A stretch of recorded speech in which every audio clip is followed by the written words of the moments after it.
Hello and welcome.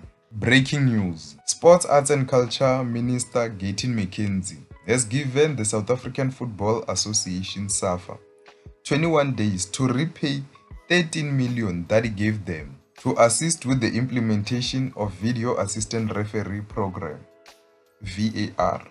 Speaking to the media after the South African Sports Award ceremony at Sun City Northwest on Sunday night, the 23rd of August 2026, McKenzie warned that he would take the matter to FIFA, the world's governing body, if SAFA fails to return the money.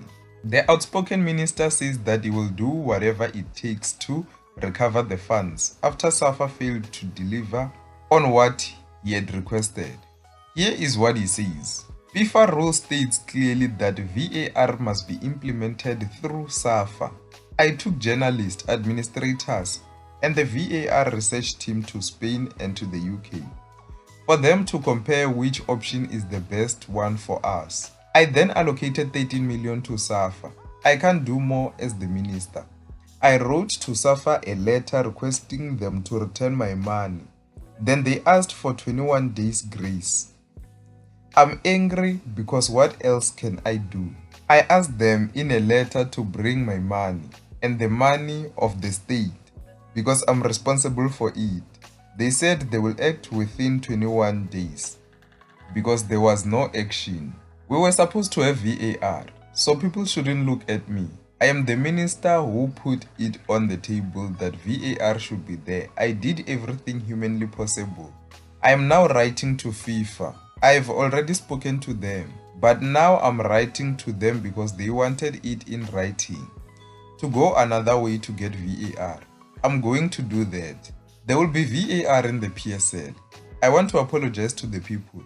I've been let down terribly because what can I say? I've done everything.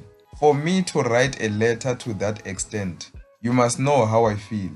And Gayton McKenzie went on to defend SAFA President Danny Jordaan for the delay of VAR in South Africa. Here is what he says. You see, there's one problem I picked up with SAFA. All the SAFA problems get blamed on Danny Jordaan. But there are some people at SAFA who take advantage of that fact that people are going to blame Danny, and he allows that. There are some gatekeepers at SAFA who are corrupt and don't want VAR to happen. How do you explain to your minister putting money forward and it's not coming? I'm telling you, when I went there to SAFA House, there were two officials. I'm getting their names tomorrow. I am going to name them. They are blocking this thing. Corrupt to the core. What's stopping VAR? What more can I do? I can tell you now, it's not Danny Jordaan. There are officials in there that just will never be allowed. I'm going to give SAFA that 21 days. And you must watch what happens after 21 days. Those are the words of Minister of Sports Gayton McKenzie. Because what he's saying is that FIFA doesn't allow political interference into footballing matters. So if Gayton McKenzie gets involved in trying to implement VAR in the PSL, South Africa might be banned from participating in FIFA competitions. That is why he's saying there's nothing I can do. His part as a minister, he did it. He wrote them a check so that they may start with the implementation of VAR. But it is SAFA who are delaying. And honestly, I understand his frustrations because he has given the money and then he's waiting for just an update. They haven't given even a single update to this day ever since they got the money. Now, it's understandable why Minister of Sports Gayton McKenzie feels the way he feels. Because what happens is that people blame Gayton McKenzie saying that he promised that there will be VAR in April. April has passed and there's no VAR.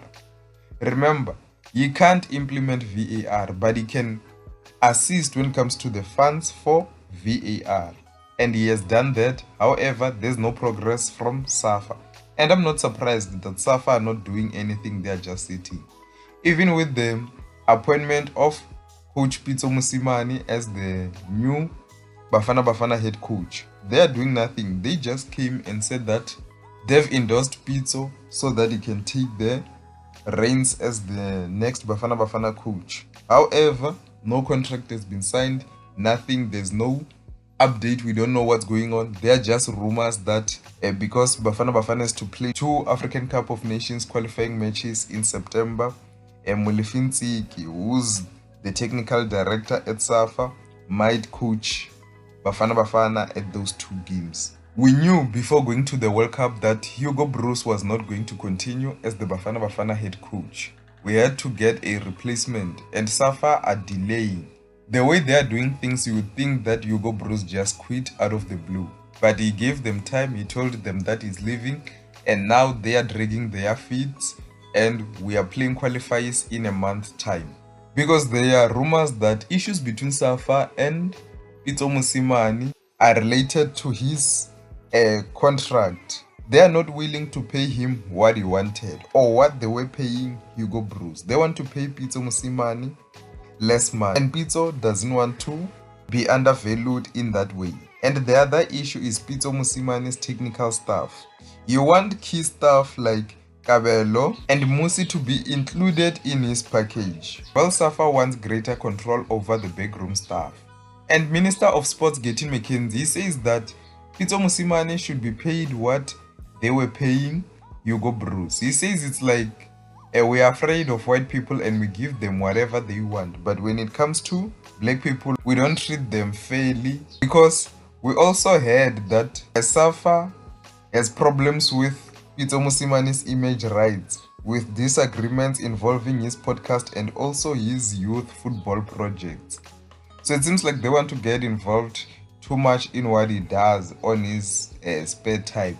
Now, let me hear your thoughts. What do you think of these issues surrounding SAFA when it comes to VAR and also Coach Pitso Mosimane? That's the end of the news for now. See you next time.